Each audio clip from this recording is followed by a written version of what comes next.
After his legal issues are now firmly behind him, Jeff Hardy has made his return to AEW television last night on AEW Dynamite. The Elite, that being Kenny Omega and the Young Bucks, also made their return as their feud with the Blackpool Combat Club continues. Speaking of the Elite, the references to Brawl Out continued on last night's episode of AEW All Access. Speaking of Brawl Out, CM Punk has channeled his inner Rocky with his latest Instagram story teasing his AEW return. FTR have revealed how long their new AEW contracts are for on this week's episode of AEW Rampage. Darby Allin defeats Swerve Strickland. Speaking of Darby, Sting confronted the AEW World Champion MJF on Dynamite last night. Chris Jericho defeats Keith Lee, but his feud with Adam Cole continues. Wardlow trashes Powerhouse Hobbs' car, and a TNT Championship match has been announced for next week's episode of Dynamite. Jay White and Juice Robinson, they're going to be known as Bullet Club Gold going forward on AEW television. Shawn Spears is set to make his in-ring return on AEW Rampage this week. And speaking of Rampage, an IWGP Tag Team Championship match has been announced for this week's show.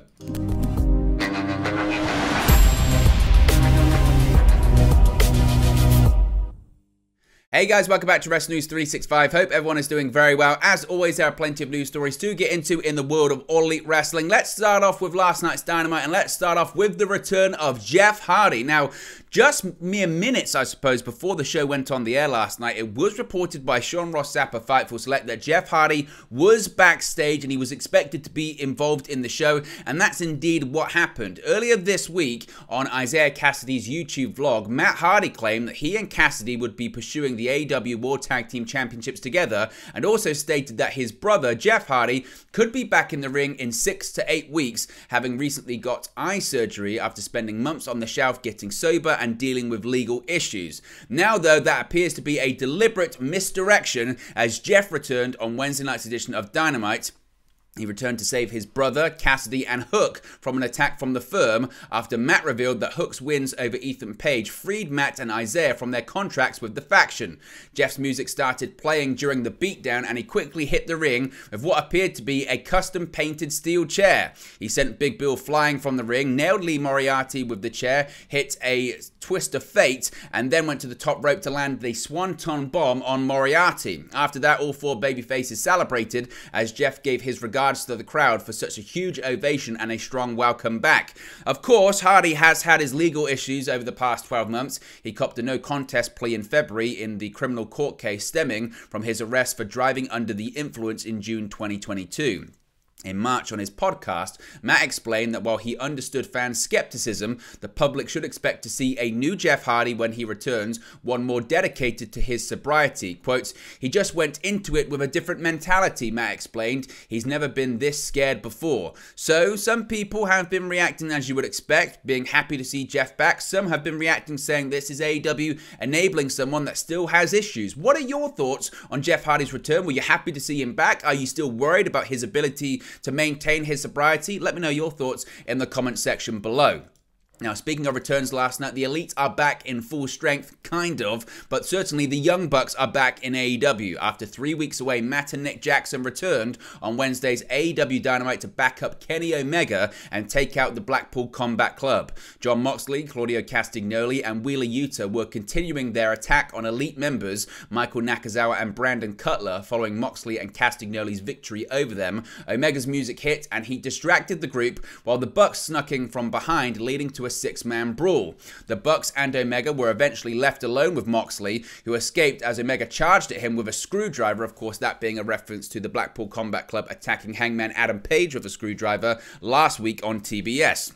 The Bucks were taken away in an ambulance at the start of the March 22nd episode of AEW Dynamite due to an off-screen attack by the Blackpool Combat Club. That was done to write them off for a few weeks, as Matt Jackson is dealing with a partially torn bicep that he is hoping to be healed by May's Double or Nothing pay-per-view. He opted to do rehab instead of surgery, of course. Had he been forced to undergo surgery, he would have been out of action for much longer. He was wearing something on his arm last night, but the feeling is he should hopefully be fit and well enough to wrestle at the AEW Double or Nothing pay-per-view in May. Now, speaking of the Elite, of course, AEW All Access has been really heavily hinting at but not talking about the Brawlout situation? Well, on last night's episode of AEW All Access, episode 3 focused on the lead up to AEW's pay-per-view Full Gear, featuring both Matt and Nick Jackson discussing their anxieties going into their return match. The pair were both encouraged by the crowd reaction during the go-home episode of AEW Dynamite. After a vignette aired featuring the Elite and it was confirmed that they were going to face Death Triangle at Full Gear, the Young Bucks were pleased with the crowd reaction they heard. Referencing the all-out incident in vague sense that a negative event had occurred, the Young Bucks don't go into details. However, noting the importance of Full Gear in the reclamation of their identity as in-ring performers, the gravity of the return certainly felt appreciated by the AEW All Access editors. Ahead of their return, Matt Jackson spoke emotionally about how being professional wrestlers has always been the pair's dreams, and that to some degree their legacy feels to be in line with the return. The return, of course, included thunderous crowd reaction, which after the match the Young Bucks were shown being satisfied with the reaction, noting they weren't sure if they were going to be perceived by the crowd as faces or heels. They felt confident that the crowd was behind them at Full Gear. They would later face a similarly vocal Chicago crowd, but we'll have to wait and see that on a future episode. But once again, if you're hoping that they're going to go in depth for details about what happened backstage at All Out after CM Punk's infamous media scrum and the brawl in question, they don't talk about that. They can't talk about that for legal issues, but certainly what they're doing throughout this series is hinting at something bad happened that they're making their way back from. Now, speaking of CM Punk, of course, he's been very active on social media recently, particularly his Instagram stories, whether it's writing a long paragraph out about Jon Moxley, his feud last year, taking hits or swipes at Chris Jericho and Dave Meltzer, then deleting it. He's back once again. He's posted another Instagram story. This one's a bit lighter. Of course, it comes off the back of news. Reportedly, he has told AEW he wants to return and also laid out various scenarios in which he'd be happy to return to All Elite Wrestling. Now, earlier yesterday, Fightful Select provided the update noting that Punk has expressed interest to AEW in making a return to the company, including a willingness to work with Kenny Omega and the Young Bucks, among other possible ideas. Punk's odds of returning to the company took a hit last month when he posted a tirade against Dave Meltzer, Jon Moxley and Chris Jericho on his Instagram story, which of course was later deleted. In that story, Punk mentioned the plans for a Rocky III style story with Moxley during their feud last year, before noting he's never seen a Rocky movie. For some reason, Punk having never watched Rocky was one of the main takeaways from the post. Lots of people said it was outrageous, but there was a lot more important information on that post, I suppose. Well, now, amid the latest reports of him potentially being set to make his way back to the company, Punk posted his latest Rocky-themed Instagram story, which you can see on the screen right now. This time, though, Punk's face was imposed onto the body of the Italian stallion, a clear reference to the previous post and pitch story. Now, what that means, I'll leave that up to you to interpret. What do you think it means? Is it Punk trolling? Is it Punk reacting to the reports that came out yesterday? Let me know your thoughts. As always, I'm sure you'll have plenty of opinions. Now, spoilers ahead for this one because this hasn't aired on television, but it's a big story anyway, so we are going to cover it. So I'll give you 5 seconds for some Rampage spoilers. 5, 4, 3, 2, 1. Let's get into it, because on this week's edition of AEW Rampage, FTR have indeed revealed how long they are going to be staying with AEW for. At last night's AEW taping, FTR revealed to the Milwaukee Live crowd behind-the-scenes details on their future plans with the company. Now, as I mentioned, these are spoilers ahead for this Friday's episode of AEW Rampage, airing on April 14, so if you don't want to know, here's another chance to switch off or skip forward. FTR have not only revealed that they have indeed signed new contracts with the company, they gave details as to how many years they signed on for with AEW. In addition, they shared what their plans are for after when their contract expired in 4 years' time. Now, according to the spoilers, courtesy of Fightful, hat tip to them, quote, AEW World Tag Team Champions FTR, Dax Howard and Cash Wheeler came to the ring. They said they signed a 4-year deal with AEW and they will retire at the end of the contract. It is certainly exciting to see that FTR will be remaining with All Elite Wrestling for the next 4 years after putting on impressive displays throughout their first AEW contract, but they have said they are locked in for 4 more years, and then after that, they're done. As a tag team anyway, Dax Howard has said that he'll be done. Cash Wheeler, whether he'll move on to singles, we'll have to wait and see. But FTR, they're going to be All Elite for 4 more years, and then they're finished. Now, going back to Dynamite last night, the show opened with a fantastic match, actually. To kick off AEW Dynamite, the Mogul affiliates' Swerve Strickland took on Darby Allin as their well-known rivalry in the Pacific Northwest spilled over into AEW. In a brutal and hard-hitting match, Strickland showed off a continued violent streak as he remains a captivating heel, not only on television, but in the independent circuit appearances as well. This past weekend, Strickland lost the Defy Championship against known Darby Allin pal and AEW signing Nick Wayne. After a seriously violent battle between the two, Darby Allin came out on top by besting Strickland, but the celebration was short-lived as he was then joined on the stage by a formidable foe, which we'll get into in just a second. But Allin is now the third pillar to win on recent weeks on AEW Dynamite after Jungle Boy Jack Perry and Sammy Guevara, with all three of them targeting AEW World Champion MJF. Seemingly, they are going to be building to this four-way AEW World Championship match at Double or Nothing next month. As I mentioned, though, MJF appeared with a microphone in hand to address Allin and the crowd, but after he did one of his verbal tirades, one of his oratory exhibitions, he was confronted by none other than the icon and returning Sting. I can't do the Tony Schiavone high-pitched Sting, but still, Sting is back. Sting returned after a few weeks off TV and cut his first promo in months, injecting himself into Darby Allin's ongoing issue with MJF that is seemingly pointing to the much ballyhooed Four Pillars four-way match. That wasn't much of a surprise, but what did come out of left field was Sting bringing up that MJF's original big booster in the company was Cody Rhodes, and he hasn't been there in over a year. Stop talking about this Cody daycare stuff, okay? He asked MJF, immediately noticing a reaction on the AEW World Champion's face. I said Cody, didn't I? Oh, I said Cody. And the truth hurts, doesn't it, Max? Because you had a cheerleader, you had a support system in Cody, and I am a support system for Darby. And a young surfer Sting had a support system too under the name Ric Flair.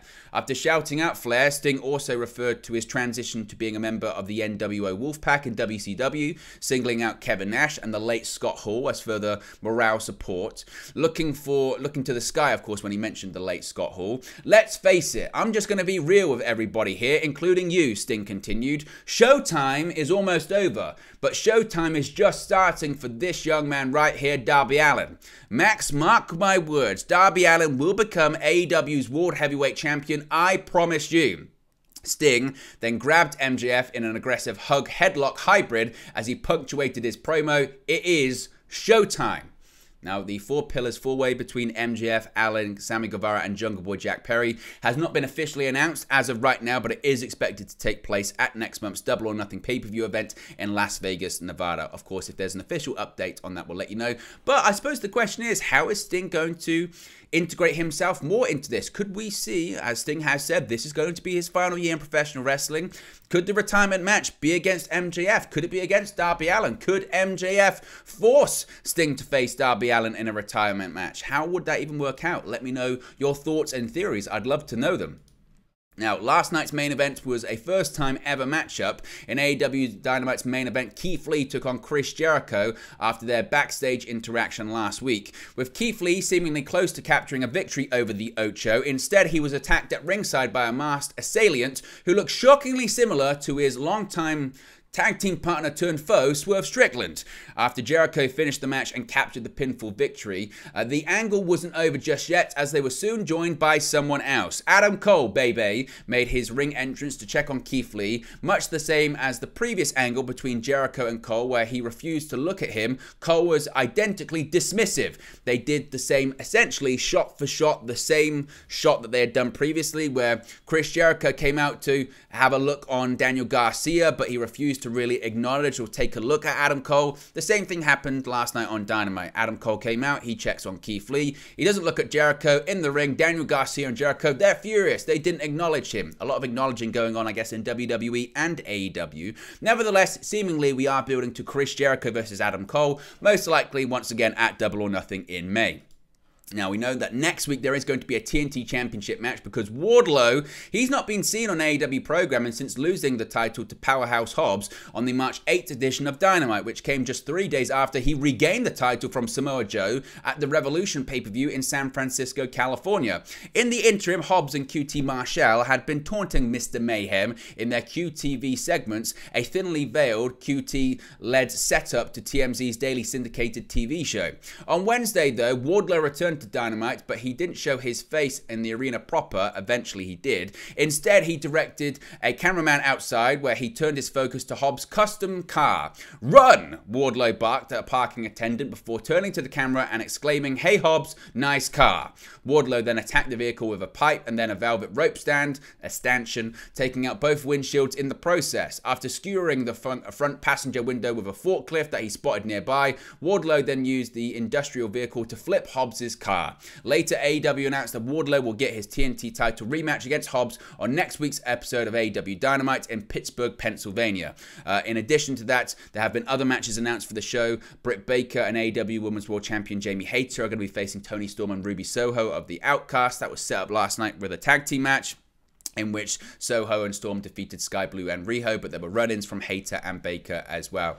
Now, if you were wondering what's going on with Jay White, after, of course, he is now All Elite, he made his AEW official debut, even though he has been on Dynamite a few times before that. But the convoluted drama of the Bullet Club continues. With Jay White's return to AEW last week, aligning with Juice Robinson, it became clear that while White was booted from New Japan Pro Wrestling, he has not given up on the Bullet Club. On Wednesday night's Dynamite, White and Robinson appeared in a backstage vignette declaring themselves not only as the Bang Bang Gang, but also Bullet Club Gold. White and Robinson didn't address the Bullet Club drama in Japan, instead focusing on Ricky Starks, whom they attacked last week. "How'd that Blade Runner feel, boy?" Robinson asked. It appears Starks is currently at a 2-to-1 disadvantage against Bullet Club Gold. I keep saying that. That is going to be a problem going forward. White promised that this is only the beginning and that it will be the greatest era of Bullet Club ever as the group takes over AEW. This news, of course, comes as New Japan Pro Wrestling's Bullet Club is in turmoil, with El Phantasmo and David Finlay both claiming to be leaders, along with White. Finlay recently attacked El Phantasmo, seemingly jettisoning him from Bullet Club, much in the same fashion that Finlay attacked White in his final match in New Japan Pro Wrestling during February's Battle in the Valley event. Finlay even shares White's old manager, Gedo. Now, Bullet Club Gold marks the third version of Bullet Club currently existing right now, as Japan is home to the primary Bullet Club faction, along with the subgroup House of Torture. Impact Wrestling is home to Bullet Club members Chris Bay and Ace Austin, and now Bullet Club Gold is in All Elite Wrestling. The original stable was formed in 2013. This feels very NWO Hollywood, NWO Wolfpack meets NWO 2000. Is it too convoluted? Do you want to see more for Jay White than just referring back to the Bullet Club stuff? What are your thoughts on this? Can this work in AEW? Is this a build to Forbidden Door? Something at Forbidden Door? Let me know your thoughts as well about Jay White and Juice Robinson being Bullet Club Gold. Now, Shawn Spears will be wrestling. He'll be back. We spoke about this yesterday, that he had teased a return to television. And veteran wrestler Shawn Spears is set to return to an AEW ring for the first time since October 2022.